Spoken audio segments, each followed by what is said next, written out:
Why do so many men today seem to be in a state of confusion and low-grade angst or even depression? Why do men so often feel isolated and struggle to express our loneliness and vulnerability? Could it have something to do with the fact that masculinity itself is under attack? There's a spirit in parts of culture that believes being a man and what comes with that is one of the primary evils of our world that needs to be cleansed. Our guest today offers a powerful call to men everywhere that it's time to step into the light of Jesus' vision for you as a man. New York Times bestselling author Jefferson Bethke is here to talk about his latest book called Fighting Shadows, which is co-authored by well-known New York City-based pastor and author Jon Tyson. Jeff, this is a conversation that I've really wanted to have for a long time now, so thank you for joining us on the Maybe God podcast. Yeah, thanks for having me. This is actually my very, very first, but when you do a book, they line you up with a bunch of interviews. This is the very, very first one, so hopefully it goes well. Come on, really? Yeah. Wow, well, it must feel good to have it done and to be at this stage of the This is a fun journey. part.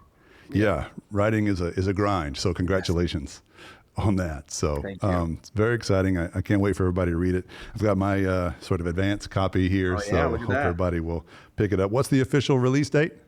I think May 21st. So whether they're listening before this or after that, definitely can either pre-order it or get a copy. But yeah, May 21st. It's fun. Maybe some people don't care about this, but as an author, I care. Hardcover, nice glossy treatment on the text. Totally. So it'll be like a fancy, nice little book when it's all said and done. Yeah, that's really awesome, man. Congrats on that. Thanks. Well, I know you've got a lot going on right now with your family and you're getting ready for a big move and all that. We'll get to that in a minute, but thank you for making the time today. And before we really kind of jump into the topic of masculinity, which is near to your heart and the heart of this book that you and Jon Tyson have written, just want to kind of remind our viewers and listeners about a connection that we have in common, which is Jeremy Pryor and y'all's effort together called Family Teams. Yeah. And man, I can't tell you enough, like how many people in my sphere here in Houston have been affected directly by just implementing some of the principles of family teams into their home life. And so I just want to say thank you for y'all's work there. And I know that you and your wife and kids as well have been impacted by that same model. So just tell us a little bit about your family and how that model has impacted y'all. Yeah. So my wife, Alyssa, and then I got 3 kids, Kinsley, Cannon, Lucy. Everyone's just, we're in the months of everyone having their birthdays right now. So it's a little tricky. So now we have a 9, an 8, and a 5-year-old. But the 9-year-old is going to turn 10 in literally a week, and then the 8-year-old just turned 8 a week ago. So it's a fun girl. And yeah, I actually met Jeremy and April are very dear friends of ours, close mentor friends, probably some of the closest people in our life, have really shaped us and impacted us deeply. Yeah. But I met them more than a decade ago, pre-kids. I think we were just maybe married. And Jeremy was just through a connection, a really, really helpful person when I had a video go viral that kind of turned my life upside down back in, 2011, 2012. What if I told you Jesus came to abolish religion? What if I told you voting Republican really wasn't his mission? What if I told you Republican doesn't automatically mean Christian, and just because you call some people blind doesn't automatically give you vision? I mean, if religion is so great, why has it started so many wars? Why does it build huge churches but fails to feed the poor? And Jeremy was one of the only, I had a lot of wise voices around me, but he was one of the only ones that really actually, I feel resonated with me. His advice, it was just different, out of the box, thoughtful. And so we really connected there. And then, I was just barely married and we were starting to have kids, and some of his advice on that side of things of just basically hey, there's this biblical vision for family that is kind of hidden in plain sight to a lot of Western people, man. It's all over the scriptures. Yeah. It only takes 2 minutes to kind of prove it.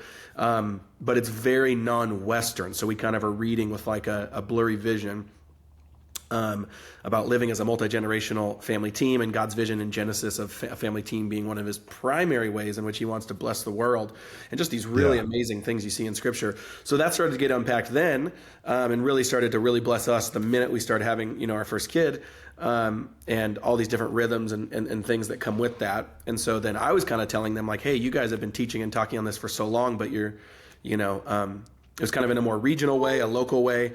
And my job was kind of the internet at that point. And so I just said hey, some of this stuff needs to get brought on the internet. And so that's when we kind of partnered up and have ran that ministry for a long, long time now. Family Teams, familyteams.com for those listening.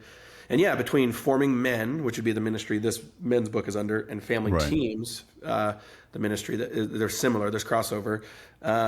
Those are like my two main things. That's what I spend most of my Monday through Friday thinking about, writing about, working on, and stuff like that. Yeah. Well, the paradigm shift of whatever it is that the Western family has been about, which is basically the goal is to send the kids away. Hyper-individualism. And the shift toward a multi-generational team on a mission together is so clear and so persuasive. And I don't know what the word is, but it's beautiful, and people respond to it. And once they get their head around Well, it. it's interesting because you see it all over too. Like I'm actually reading, I think it's called The Patriarch. It's the book on the Kennedy fathers. The Kennedy fathers, the Kennedy's father, excuse me. Joseph Kennedy. And obviously, it's such an interesting book to read with that parallel, because obviously there's a ton of sin in there. He was adulterous and they were going for worldly power and all these things. But what he did have is a very clear multi-generational family vision that clearly has kind of like leapfrogged all of their peers because it was so the individualized Western vision. I'm like, man, that with all of the crap taken out and then all of the Bible put in is kind of what the good vision is, right? In some sense. It's like like basically saying like even with all his sinfulness, you could still see that like, the seed of how living in that way, living with a longer vision than your peers, with your family and training and forming your kids in a way for a particular mission. It's crazy, their pedigree. You got the president, you got the attorney general, you got the founder of the Special Olympics. Their whole, and he even said this, he said, he said clearly as a father, his goal was to, this isn't every father's goal, but his goal was to make enough money so that his kids would never have to worry about money, so that they could give their lives to public service. That was a very clear family vision that he just charged for 30 years, 40 years and did. And it's like, man, when you're that clear on a vision, it works in some sense. Yeah, in just one generation time, like the total transformation that can happen in a family lineage. What about you and your family growing up? When think about your parents, like what was that like for you? I've really enjoyed hearing you talk about your background. I think it shapes a lot of what we're going to talk about with the most of our conversation today. So what was your understanding of things like family and masculinity and femininity growing up? Yeah, I definitely, obviously as a kid, you're not thinking about it like philosophically, but you're just kind of picking up pictures. And so, my dad wasn't really around. He was in the picture, like, custody, and I'd go see him here and there and stuff like that. But wasn't in the house from the day I was born. So I grew up with a single mom. My mom was amazing, incredible, loving, did her best, struggled with mental illness. Our socioeconomic status was like one click above homelessness. So very, very difficult there. A very interesting upbringing. That of course, when you're a kid, you just was like, this is normal. I wouldn't have thought anything about it. It's just whatever. Until you get older, you start seeing peers, you start seeing other things. You're like, oh, maybe this isn't normal. But certainly affected me. I certainly saw pictures of, how would I say this? Like an uninformed or a misformed or a deformed vision of masculinity, not only with my dad not being around and how that impacted me and impacted him, but also just, when you grow up in kind of a predominantly lower income area, you see a lot of the same patterns, you know what I mean? Of that and how the cycles repeat, even though you're trying to run away from the cycle. So there's a lot of interesting things there. But yeah, certainly saw all of the brokenness of all of these models early. Yeah. And at what point early on did, or maybe not early on, whenever, did Jesus sort of become one of the men you were looking up to, or maybe the one you looked up to the most? Yeah, I grew up in a church context. So, I kind of was like, did Awana here and there and stuff like that. But I don't feel like it was more cultural at some level, and still very impactful, I think, even at cultural level, people I looked up to, people I was impacted to. The church was really gracious to us, groceries for us, loved us. So I have a great, great vision of the church as a child. But yeah, I didn't start walking with the Lord till college. So it'd been about 19. I just had a radical experience with the Lord at college where my life was just going down the dumps basically. And I just kind of finally was like, oh, what is, ask all the big questions. Why am I here? What am I doing? What's the purpose? Is this really what we're here for? Stuff like that. But that would have been at 19. 19. So you, freshman, sophomore, freshman? Yeah, freshman. What precipitated that experience? Yeah, just basically just that like life started. I got kicked off the baseball team, academic probation, some of these other things. And I was actually going to a Christian college, not for the Christian college aspect. I was just playing baseball there. And in God's providence, you got a lot of awesome people around you and stuff that I started asking questions to and stuff. Yeah. Okay. So at 19, you started taking Jesus really seriously. Yeah, for sure. What was it about him that drew you in to that Yeah, I mean, I think just the grace, man. You understand the grace of the forgiveness of your sins, the destiny and legacy that he calls you into and has for you, and that you really realize that as a human, you are literally created to worship God. I think just that there's like, this is what I'm created for, to follow him, to devote my life to him. And he has kind of gone first in that equation. And it's so compelling when you really understand that. Yeah. Well, one thing I really enjoyed about the book and just your approach to the masculinity conversation is that you and Jon, you guys don't sort of cast a vision or projection of some kind of theoretical Superman guy that we're all supposed to be. You look to Jesus like as the sort of prototypical framework of ideal masculinity.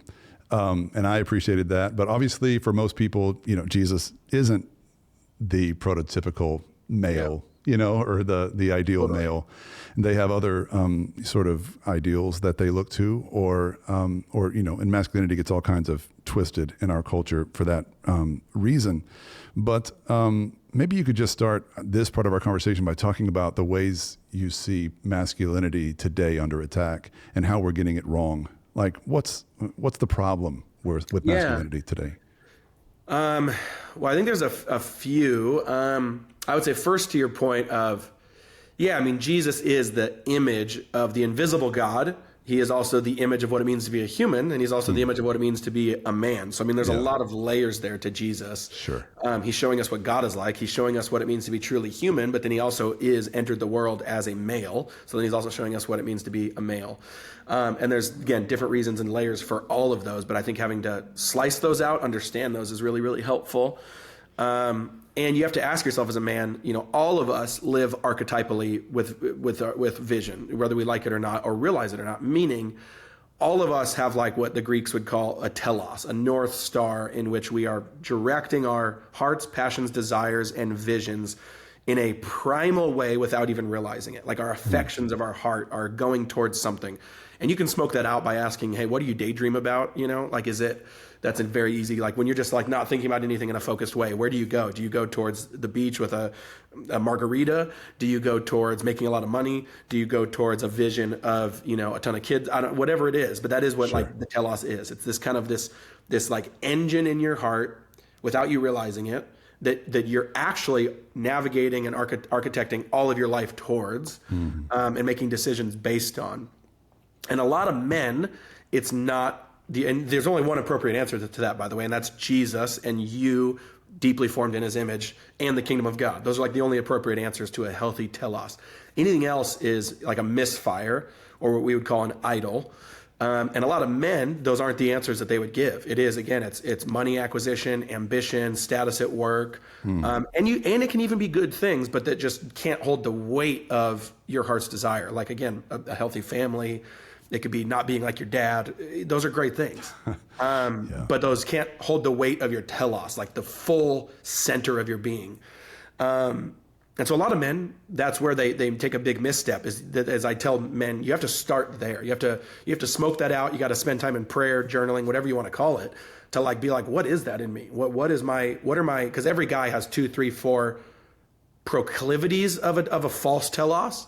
That isn't the appropriate one. And if you don't know what they are, then you are like, you're just absolutely serving them without even realizing, and you're going in a bad direction. And so that's where I tell men to start, is like, what is that? Is it like a vision of a man that's like, again, more like the, strong, buff, 1% body fat man that's your telos? Is it the money? Is it the ambition? Is it the good things? Is it the not being like your dad? Whatever it is. Great things, but those can't be the centering affection of your heart and the reason why you do things. That can only be following Jesus because you love him, you want to be more like him in the kingdom of God. So that's where I would start, if that makes sense. No, it does. And you and Jon have illustrated sort of 3 different ways that masculinity can go, right or wrong, and 3 ways that masculinity is expressed these days. And you talk about it in terms of repression, release, or reorientation. And could you just kind of walk us through an explanation of those 3, maybe with some examples I think a lot of each? I think the first 2 are kind of the only options that the American culture tends to give right now. And so it's like, we kind of only give 2 choices as a man today. Because it is a weird place to be a man right now. It's not comfortable. It's hard to understand even what that means. Our culture does not really like the word men. Man doesn't like men in general. There's a lot of things there. Is So that what you because of mean, by that- the way, when you say that masculinity is under attack? What you just illustrated right there, is that what you mean? Like with Yeah, yeah. And I don't think it's like under attack in the sense of like, oh, woe is me, like we're victims or anything Exactly. like that. Like, there's, Yeah. but I do think there's a spirit in parts of culture, not all of culture right now, that believes being a man and what comes with that is one of the primary like evils of our world that needs to be cleansed. That's an obvious thing that you can just see if you just go on Sure. Twitter for 5 minutes. X, you mean? Yeah, exactly. So, So it's so either I would say, repress, release, and then reform or kind of reorient. So there's two temptations.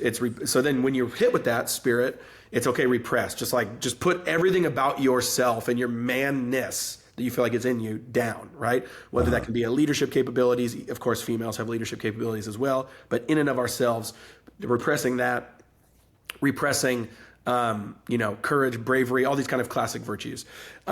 And just kind of saying like, yes, I will just be whatever you tell me to be, and I will emasculate myself in all regards, and I will be genderless in some sense, spiritually, physically, emotionally, psychologically. And a lot of times those guys are like critical of masculinity too. Like they'll get on the bandwagon. Totally. It's basically taking that side and saying, yes, I agree. I am the problem. And so let me just like cower. That's essentially what that one is. Yeah. And then the second one is kind of like the Jocko, Andrew Tate, Jordan Peterson. And those guys are all created differently, by the way. I enjoy some things of some of those guys. And Yeah, some they're not all the same. Yeah. and for I don't sure. enjoy some of those guys at all. So they're not all the same, but they are in the archetype of like very hyper masculine as a picture of like, oh, just like train harder, get up at 4 a.m., get buff, get all the girls. That would certainly be an Andrew Tate vibe of like, it's just like release the masculinity in the sinful way. It's just like let it have no don't have any boundaries on it. Don't put any limits on it, and just like release it in a sinful way to just be as angry and as sexual and as violent as you should be and want to be, because that's true masculinity, and culture's telling you to put that down. Okay. Dude, that's gotten so bad. And it's gotten so bad that in the last year, I found myself having to like preach about it. Yeah, and to totally. preach It's to a real thing. parents And again, it's very about- reactionary. People are feeling very upset by the other one. So then they're saying, releasing. But I think the true answer that no one's talking about is reorienting and reframing of like, okay, how do we take our masculinity, but make sure that it's not just coming out in an unhindered way, but is actually reoriented towards holiness, towards like everything, like it needs to be compressed and focused, which is actually the definition technically in the Greek of being an athlete, is to compress and focus in a particular direction. And so, our masculinity needs to be compressed. We need to allow the compression to push off the sinful parts of it, the broken parts of it, the parts that need to be tamed, for lack of a better term, and then allow us to focus and push towards the parts that need to be untamed. Like we need to release reorient that energy towards healthy things, towards not ourselves, not our selfishness, not just our pleasures and our carnal desires, but actually towards other people and serving, which is exactly what Jesus did. He pressed and focused his energy towards serving others. What are some specific examples of ways that Jesus did that? Like how did he embody the reoriented masculinity for us? Well, I think the obvious answer is just coming down to earth at all. Like he could have just, not sacrificed at all. He could have just been like, I'm comfortable. I am good in my glory and in heaven and, with my authority. And so him coming at all is a huge, huge show of like, oh, he put others above himself to the point of even literally like him taking all the hits. That's really essentially what he did. Is like, I'll take hits for other people so that they might be saved, and to the literal point of death at the end of the finish line of his story. So I would say that's a very obvious one. As men, do you sacrifice yourself in a rhythmic, consistent way of putting others above yourself to the point where you take hits? Like you're supposed to absorb hits for other people. I do think that is a huge part of what it means to be a man, and that can look different ways. That can be different. But I think you kind of know when you're doing it for sure. That's interesting because I think like the Andrew Tate sort of vibe would say that's being a simp or that's being, Totally. a doormat or whatever. And there's a lot of There's a lot of, masculinity advocates out there saying that being a real man is never taking a hit. It's giving the hits. And fighting back and all these things. And to me, like, well, what's harder, by the way? It's like, it's harder. The easiest thing is to fight back. So to me, that actually feels like low bar of excellence. The hardest thing is to take a hit for a bigger vision or for a particular purpose, when people are yelling at you, screaming at you, whatever. I'm thinking specifically of the life of Jesus. But is that the same thing as being, a coward or a doormat? Like, what's the difference there? I don't think so, because it's controlled power, and I think that's one of the definitions I believe in of humility in the Greek as well, is it's kind of like this same, it's very close to the picture they have of like a sword keeps staying in its sheath. And I find that's an interesting image it's like that the sword is still a weapon that can kill, but the power of humility is actually keeping it in there. So I think a coward would be like one who like doesn't have a sword, or or doesn't have the power that is being restrained. But I think restraining power, when it is for a good reason to be restrained, seems to me like actually the ultimate, most difficult thing to do. Yeah. Better to be a warrior in a garden than a gardener in a war. Yeah, exactly. Yeah, I've heard that. That's great. So other examples of Jesus's masculinity. I mean, I've heard you talk about Jesus knew when to cry and when to turn tables. Yeah, I mean, he's a full, rounded, emotionally healthy being, which is enormously huge, right? Like he can literally call down legions of an army of angels. He can insanely powerfully heal people. He can cry, he can pray. So he's like, the best way to put it is he's literally a full, rounded, emotionally healthy being. Most men aren't. Most men know how to be angry. They don't know how to cry. Or most men are too overly sensitive and have never actually stepped out on the battlefield. And so like, that's a very easy way to understand that Jesus is the most well-rounded, emotionally healthy being that's ever existed. And when you study him, then I think you really realize that. Yeah. Beautiful, man. I love it. And I think it's clear and compelling. So thank you for sharing that with me and our listeners. Now, what we have in the church today, I think, is sort of, I don't know, it's not that different from the crisis of masculinity I see in the world. Yeah. I don't know what your perspective of it is, but so much of church is pretty, I don't know, it seems pretty hyper-feminized. And yet you also have some branches of Christianity that are just kind of like Andrew Tate light, with a cross up front. Yeah. And you also have a lot of pastors that are falling, right? Yeah. And that's got to be having an effect on young men and boys and sort of muddying the waters even more.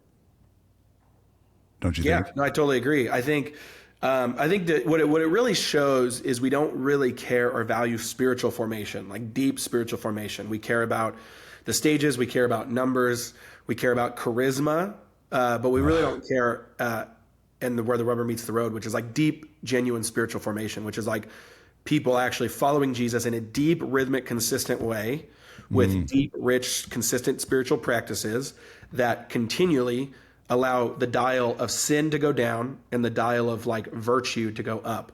And I think that's just basically what's clear as day with people falling and stuff like that, is we're showing that we're not people of spiritual formation anymore. How would the church in America look different today, especially in terms of men and male participation, if we valued the things you're talking about? Well, I think there would still be falling, because we're a sinful world, of course. And there's still mistakes, and there's sin, and there's lust, and there's the flesh, and all those things. But I do think there would be less. I think there would be less of that. I think spiritual formation leads to more groundedness, is the best way to put it. So like a really heavy anchoring. I think we wouldn't be co-opted by politics as much anymore. We wouldn't be kind of just like ripped around and by kind of the voices of today. We would be a very like creative, beautiful, prophetic minority that's grounded. Those are some of the things that jump out to me. What kind of vision for masculinity are we giving men with the model of Christianity that we have, in the American West? I mean, I think it's tough to say, because there's so many different, obviously, pockets of evangelicalism and stuff like that, and there's a lot of really good, beautiful visions. I think what I think does tend to be a big common denominator is what you said, is kind of the feminization of church. Now, to be fair, that happened. It's like, is that the chicken or the egg thing? And so I have to totally acknowledge that. And I think some people don't acknowledge that, which bothers me, of like, is it more women go to church? So of course they're going to then like shape that place in their own image. Sure. Okay. Now is that the reason why men aren't coming to church, or is it like the chicken or the egg thing of men aren't coming to church? You know what I mean? So it's like, which one was or first? Did men just abdicate? Yeah. And I think there's a little bit of both. And so I think it's just, it's always healthy to just have both sides say, oh, what have we done wrong here? What can we assess? And so I think men realizing that they've probably abdicated a lot of spiritual leadership to their counterparts, whether it's their wives, sisters, females, that should be there, by the way. Women lead just as well and amazingly, but they've completely just, made theirs zero. Men, I think a lot of men, and be like, oh, that's the wife's domain, the female's domain. When it's like, no, it's both. We're created to co-labor and co-create, and in the garden, and two counterparts of each other that are not the same, but meant to reign and rule. And so I think that's really important. I remember growing up just thinking as a young man that my role as a Christian man is basically to be decent and kind of good, and nice. And I sense you and John in your book really calling men to be more, really Jesus calling us to be more, and you're just sort of making that call on Christ's behalf. But what is that more? What else are we being called into as men? Well, I think the fullness of yourself. I think that's the best way. That's why we call it fighting shadows, is a lot of men, and honestly a lot of women, just a lot of people are shadows of themselves. They're not, that's what, shadows of their former selves, shadows of their current selves, whatever you want to call it. Actually, I would even say shadows of their future self. That we are, if we're created by God to follow him, it's kind of like that Moses, his face glowing situation that Paul talks about in 2 Corinthians, of like, you're being transformed from one degree of glory to the next. When you're truly following Jesus, I don't think a lot of people would say that's their spiritual journey. They wouldn't say that they're being transformed from one degree of glory to the next, but that's the bar. That's what we're called to, and that's what it's meant to look like. Yeah. I want to talk more in depth about the shadows in a second, but real quick, you've made mention of spiritual formation for men several times now, and I want to ask the question, what is the difference between spiritual formation writ large in the church, like we normally do it for women and children, for example, and what needs to be happening for men to spiritually form? I think that's a good question. I mean, I think that comes down to traits. I think that comes down to, anything that, any parts of masculinity that aren't the same for women. But I think it is a little bit of, you got to figure it out on your own a little bit. And it's basically, the best way to put it is like, spiritual formation is, it's about real bodies and real lives. So it's like, what is your life? What is the true picture of here's the best way to think about it. Who are you in your future self that God has designed you to be? What does that look like? What kind of leader are you? What kind of human are you? What kind of lover are you? What kind of servant are you? What kind of man are you? You have to answer those questions on your own a little bit, okay? And then you work backwards of all spiritual formation is rhythms, disciplines, and practices to take you there. And so it's like, what would that look like, And that really comes down to context. That comes down to the person. That comes down to, are they single? Are they married? That comes down to, are they a father? Do they have kids? Do they not? Are they a CEO? Are they an employee? But whatever it is like, who are you? That's the easiest way to, it's not a tricky question. It's just, who are you? Yeah. And how do you stop sucking and start being a better version of yourself that looks more like the image of Jesus? I think it just clicked for me, the difference between the question I was asking and the answer you're giving. Because for a second there, I was like, I feel like we're not connecting, but I get it now. I'm talking about it from a church program perspective. You're talking about it from the individual man's perspective. Like, let's stop depending on churches to program this for us. Yeah, exactly. Let's be the men God made us to be in our own right. 100%. Bro. Yeah. That's awesome. Yeah, but I agree though. I mean, like churches are pivotal. I do think it's similar to our vision of government. We over depend on the systems of institutions, even though they can be deeply helpful. And so, whether it's men, women, even children with Sunday school, et cetera, you have to make all of institutions supplementally helpful, or else you're basically a spiritual foster kid. You know what I mean? If you're having them do everything. And so it's like, you have to really have your own anchoring. And then they can be deeply helpful and beneficial and robust as they would like to be, but it can't be the only thing. Well, one thing I've realized in the last few years is that whatever the case, programs aren't working for men typically, like church programs aren't doing the trick.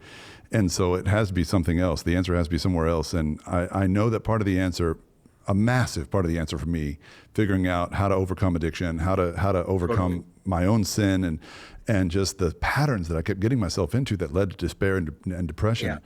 So much of it had to do with locking arms with other dudes. Yeah. Like, I can't tell you enough, like, what a healing thing that's been for me. And I've learned only in the recent, couple of years. I've been a pastor for 20 years, bro. And I've only recently learned the value of deep, intimate male friendships. I finally learned what the Bible means when it says David loved Jonathan more than he ever loved a woman. Totally. And because the connection men can have is so pure and so it's like a refining fire. It's so good Yep. And it's just, there's nothing on earth like it. And in the past couple of weeks, I was going to say days, it's been weeks. I've had one guy sit me down, like we're as close as two guys can be. And I'm just like, he's looking me in the eyes. He's telling me, I said something to you a year ago. I've been holding on to it. I didn't mean to say it the way that I said it. I love you, brother. I'm sorry. And I was like, I don't even remember what you said, but I love you for saying that. And it's just sweet. And it's just, it's life changing, man. And guys that are locked in sinful patterns will avoid it. Even subconsciously, you'll avoid it. Yeah. And however you can break through that avoidance and lock arms with men that'll pick you up and raise you up a level. Like that's what you need. And I just want to say, if guys are listening, it's probably what you're lacking, is that kind of male community. But, and it's so critical. It's so critical. That's why we have like a whole chapter on the loneliness chapter, is that basically in the book of, we're created for kind of like triads. We're created for small, rich tribes of community of men.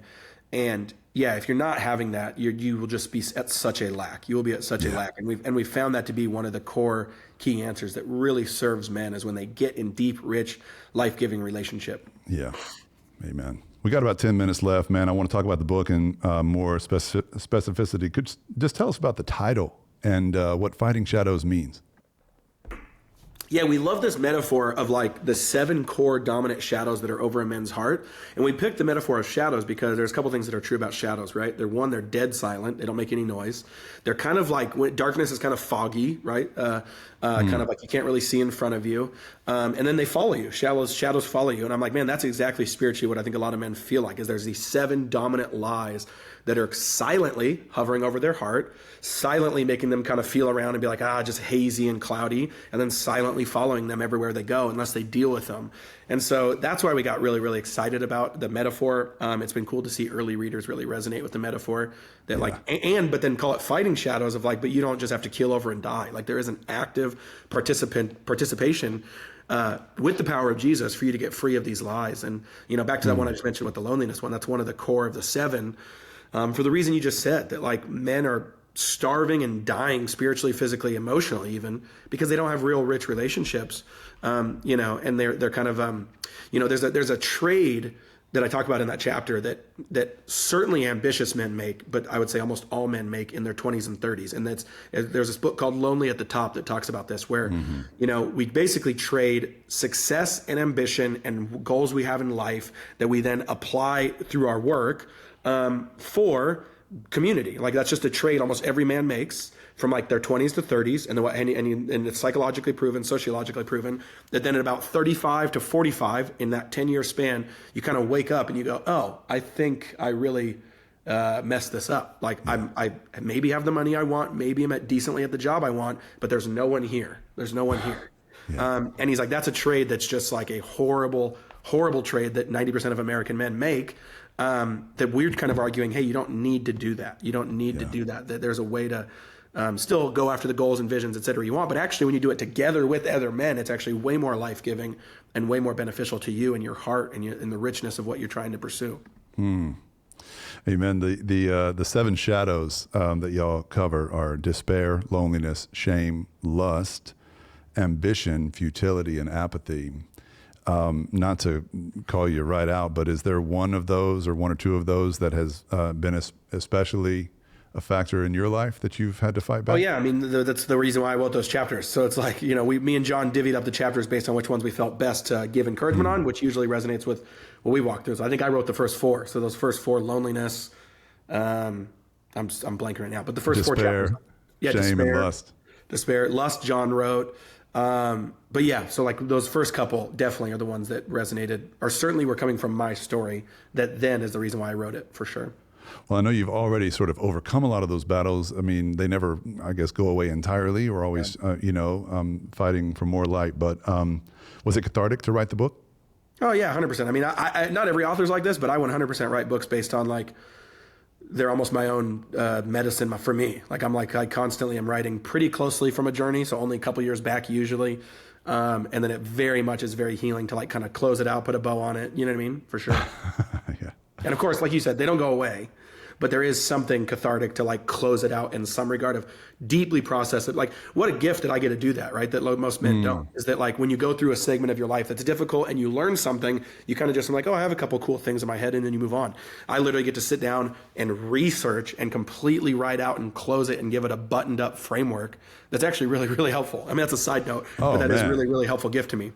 And telling your story, whether it's in testimony or spoken word as you've done in the past, or writing a book, I mean, it's so healing. And it fortifies your own journey and your own holiness, but it also brings redemption to the struggles you face in the past, because you're bringing others to the light by your testimony, by the grace of God. Exactly. So, I know you said that Jon wrote the lust portion, but lust and porn has been part of my journey and something I've talked a lot about. Yeah. And I just wondered if you could talk to that issue just a bit before we wrap here. What word of encouragement, or I guess what word of caution might you give to some guy, or I mean, women are into this too, but like, what would you say about this particular problem, this particular shadow? I think C.S. Lewis nails it on the head. Anything you read on him for lust, desire, passion, et cetera, is like top tier. Yeah. And he basically talks about with lust specifically, it's not that our desires are too big, it's that they're too little, right? And what he means by that is that and I think people don't realize this, is they think like, oh, lust is the strongest thing I feel, and then saying no to that and going into like a zombie-like state of not feeling anything is the appropriate response. And the actual biblical response to defeat lust is you have to have a greater passion, and you are created for that, meaning it's actually giving into lust is demoting, dehumanizing the level of passion in which God has given you. And that when you can unlock that, there's a lot of practical things that are necessary to find healing, whether it's accountability, devices, phone, brains, psychology, counseling, all those things. But I do think one of the core things you have to unlock is what I'm saying right there, which is you have to realize that you are actually created for more, and lust, giving into lust and the false passions of sexuality, and not the healthy visions of sexuality, is a demotion of your passions, and actually kind of like animalistically feeding them rather than image of God feeding them.